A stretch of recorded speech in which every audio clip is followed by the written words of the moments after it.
Evaluation of the abdomen.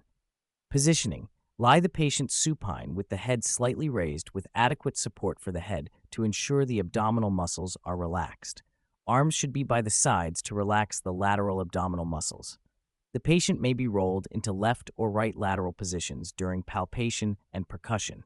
Ask the patient to cough during inspection. It may reveal hernias. Stand the patient up to examine the groin only if necessary. Most hernias and groin pathology can be fully assessed in supine position. Inspection, performed during normal and deep respiration. General features. Is there evidence of jaundice or signs of anemia? Does the patient look underweight, malnourished, or cachectic? Scars. Where are they? How old do they appear? Is there evidence of herniation on coughing? Is there a stoma? What type? Does it look healthy or abnormal? What is the content in the stoma appliance? Overall appearance. Is the abdomen symmetrical? Is there evidence of global distension, e.g. ascites, distended bowel?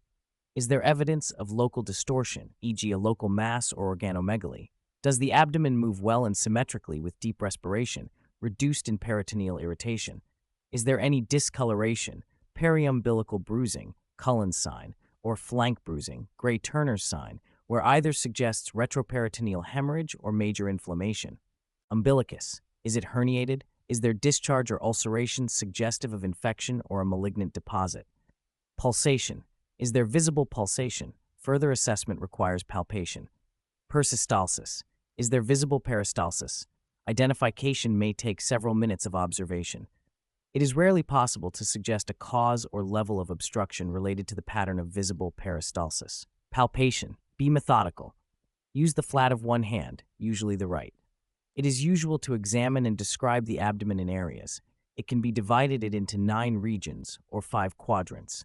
Examine the areas lightly at first in a set order. Identify any masses or areas of tenderness. Repeat the examination with deeper palpation. Go back to any identified masses and try to ascertain their key features. Signs of peritoneal irritation. Are there signs of local visceral peritoneal irritation, tenderness and pain on palpation? Are there signs of mild parietal peritoneal irritation, guarding, or signs of marked parietal peritoneal irritation, rigidity? Rigidity may be localized or generalized. Rebound tenderness is an unnecessary test. It merely confirms the presence of guarding and is often excessively painful for the patient.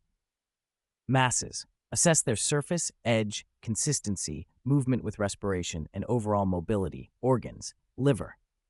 Palpate from right lower quadrant into right upper quadrant, feeling for the liver edge during inspiration every few centimeters upwards until it is found. Assess the edge. Is it smooth, nodular, craggy? Assess any palpable surface. Is it smooth, nodular, craggy? Spleen. Palpate from right lower quadrant into left upper quadrant, feeling for the spleen edge during inspiration as for the liver. Assess the edge and any palpable surface.